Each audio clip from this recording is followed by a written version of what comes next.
Okay, so the giant green comet named 103P Hartley 2, it's the size of Jupiter, and Jupiter represents Jesus since it is 88,800 miles wide. Now it's expected to pass the Earth on October the 20th, 2010. There it is there. It's going by Capella, the constellation Capella. Now this is exciting as we explain it to you, what Capella is all about. The comet is vast, it's green, and within 11 million miles of the Earth. The 11, of course, always referencing January the 11th, the birth date of the Christ. The reading of its path is Capella, the shepherd holding 2 lambs and the mother sheep. Quoting from Isaiah 40:11, he shall feed his flock like a shepherd. He shall gather the lambs with his arm and carry them in his bosom, and shall gently lead those that are with young. In the right foot of Capella is the star El Nath, meaning wounded or slain, referencing Psalms 37, verse 38 and 39. But the transgressors shall be destroyed together, the end of the wicked shall be cut off, but the salvation of the righteous is of the Lord. The shepherd will never let go of the lambs of God ever again, holding them in perpetual safety, ruling the earth with a rod of iron. Deacon 9.3, Auriga, the shepherd, the picture which is cited next to Perseus, shows a seated man with a sheep clinging to his left shoulder. Now fear will grip Europe as rumours spread that the sun is about to explode, and many will be reminded the flood destroyed the world, leaving only 8 souls. That was Noah and his immediate family. Quoting from Isaiah 54:16, behold, I have created the smith that bloweth the coals in the fire, that bringeth forth an instrument for his work, and I have created the waster to destroy. That's a direct reference to the sun as the destroyer.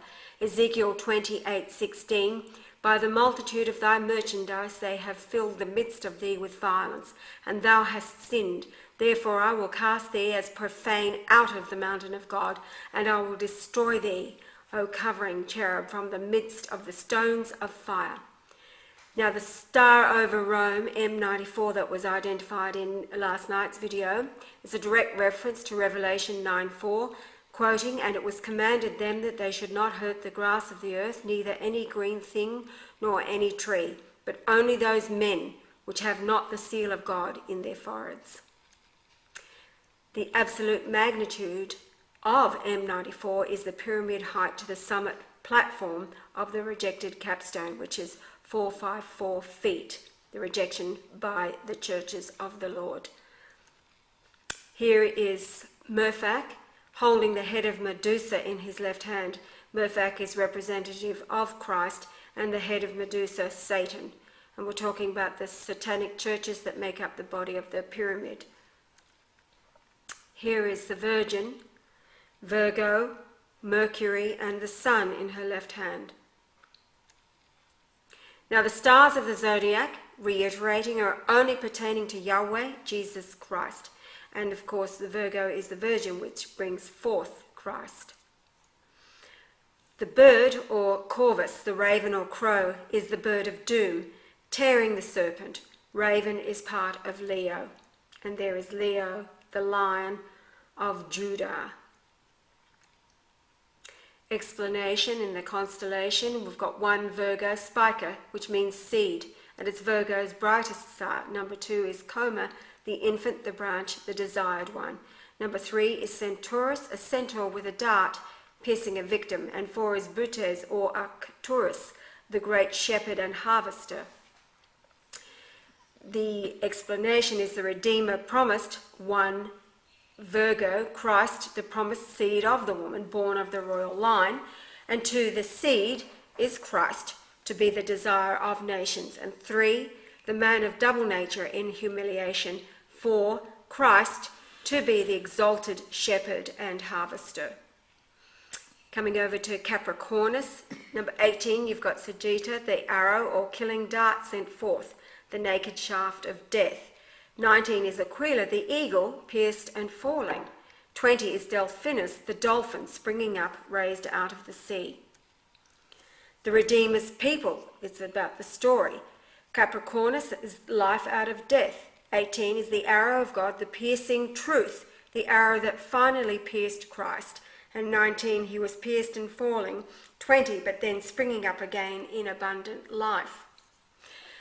And there it is, Capricornus, life out of death, a direct reference to January the 11th, 1944, when the Christ was reborn to the earth. Brian, let it go lightly, Marshall. Revelation 17:16, and the 10 horns, that is Europe, which thou sawest upon the beast, these shall hate the whore, that is Rome, and make her desolate and naked, and shall eat her flesh, and burn her with fire. Corvus the raven is the bird of doom. Here it is, tearing at the serpent. It is part of Leo, the king, the lion of Judah. The king, the lion of the tribe of Judah, aroused for the rending of Satan by him and his church. The serpent fleeing, the church is no longer deceived. The bowl of wrath upon him, his carcass devoured. Peace shall reign forever and ever. Amen.